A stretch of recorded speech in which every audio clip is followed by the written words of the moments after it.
खलनायक ये फिल्म 1993 में रिलीज़ हुई है। इस फिल्म के मरकज़ी किरदार संजय दत्त बल्लू खलनायक, माधुरी दीक्षित गंगा पुलिस अफसर, जेके श्रॉफ राम कुमार सिन्हा पुलिस अफसर। फिल्म का आगाज़ एक ज़बरदस्त सीन से होता है जहां ख़तरनाक मुजरिम बल्लू संजय दत्त को पुलिस अफसर राम कुमार सिन्हा जेके श्रॉफ गिरफ्तार कर लेता है। बल्लू एक बदनाम ज़माना दहशतगर्द रोशन मेहता के लिए काम करता है जो मुल्क में जराइम और दहशतगर्दी फैलाने में मुलविस है। राम कुमार जो एक ईमानदार और बहादुर पुलिस अफसर है, बल्लू को जेल भेज देता है लेकिन वो वहाँ से फ़रार हो जाता है। ये फ़रार हुकूमत और पुलिस के लिए बड़ी शर्मिंदगी का बायस बनता है।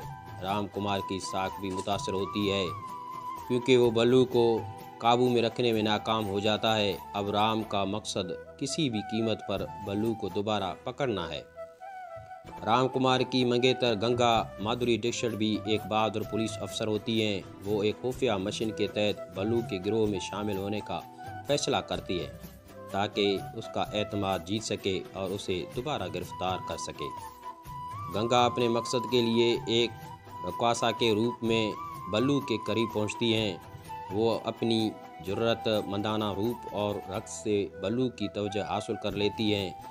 जैसे जैसे वक्त गुजरता है बल्लू को गंगा पर भरोसा होने लगता है और वो उसे अपने माजी के बारे में बताता है।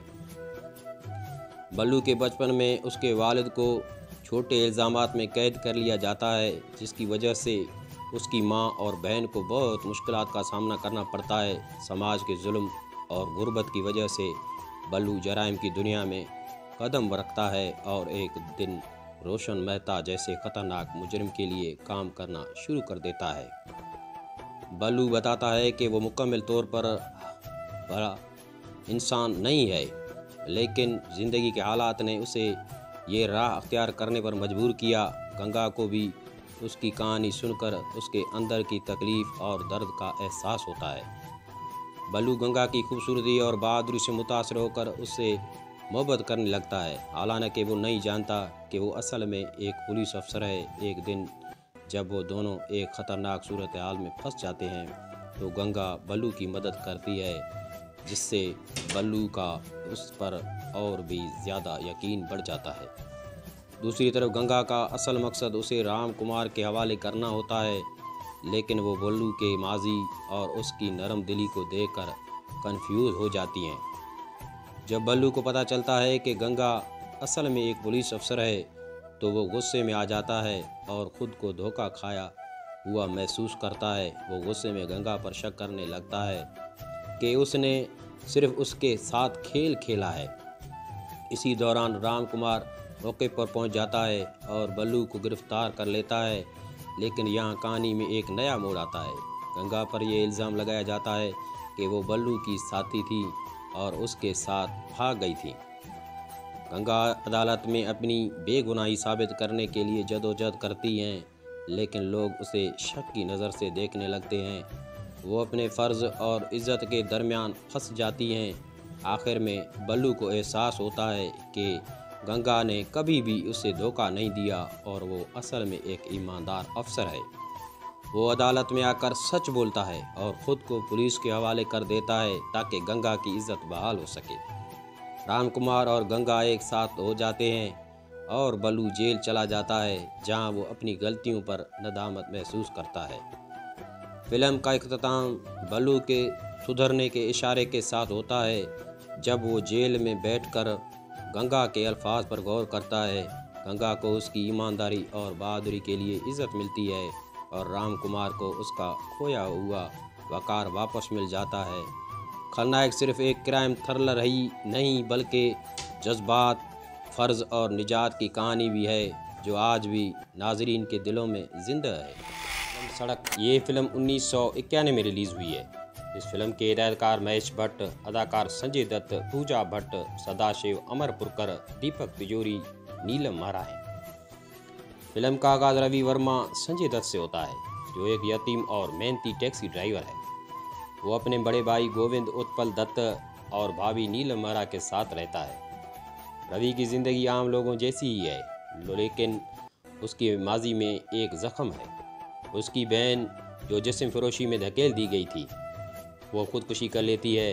ये वाक़या रवि के दिल में गहरी चोट छोड़ देता है और वो तय कर लेता है कि वो हमेशा ऐसे लोगों के खिलाफ लड़ेगा जो औरतों का इस्तेसाल करते हैं। फिल्म में मरकजी विलन महारानी सदाशिव अमरपुरकर हैं, जो कि एक खौफनाक और बेरहम दलाल है। वो शहर के रेड लाइट एरिया का सबसे बड़ा गैंगस्टर है, जो मासूम लड़कियों को ज़बरदस्ती जिस्म फरोशी में धकेलता है। महारानी का पुलिस और सियासतदानों पर भी असर व रसूख है, जिसकी वजह से कोई उसके खिलाफ कुछ नहीं कर सकता। पूजा भट्ट एक खूबसूरत और मासूम लड़की है, जिसे धोखे से महारानी के कोठे पर बेच दिया जाता है। वो उस कैद से निकलने की हर मुमकिन कोशिश करती हैं, लेकिन महारानी और उसके गुंडे उसे कैद रखते हैं।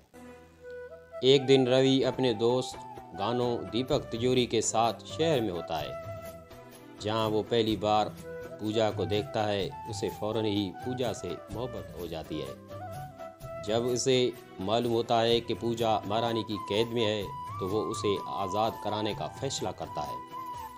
रवि पहले पैसे देकर पूजा को खरीदने की कोशिश करता है, लेकिन महारानी उसे जाने नहीं देती। रवि और गानो मिलकर कई कोशिशें करते रहते हैं, मगर हर बार महारानी के आदमी उनकी राह में रुकावट डाल देते हैं।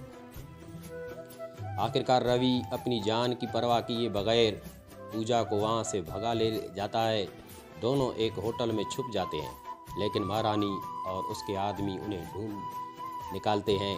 शदीद लड़ाई होती है, जिसमें रवि जख्मी हो जाता है, लेकिन वो पूजा को बचाने के लिए हर हद तक जाता है।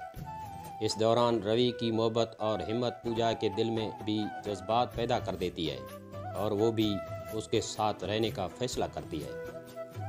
आखिर में रवि महारानी के ठिकाने पर हमला करता है और एक ज़बरदस्त मुकाबले के बाद महारानी को हला कर देता है। उसके साथ ही जिस्म फरोशी के कारोबार से कैद में मौजूद कई लड़कियां आज़ाद हो जाती हैं। पूजा और रवि आखिरकार एक साथ खुशहाल ज़िंदगी गुजारते और उनका ख्वाब देखते हैं, और फिल्म का इख्तिताम उनकी मोहब्बत की जीत पर होता है। सदाशिव अमरपुरकर की ज़बरदस्त विलन परफॉर्मेंस महारानी का किरदार बॉलीवुड के तारीख के सबसे ज़्यादा खौफनाक विलन में शुमार होता है। संजय दत्त की बेहतरीन अदाकारी, रवि का किरदार एक मोहब्बत करने वाले मगर बहादुर शख्स के तौर पर दिखाया गया है, जो हर हद पार करने के लिए तैयार है।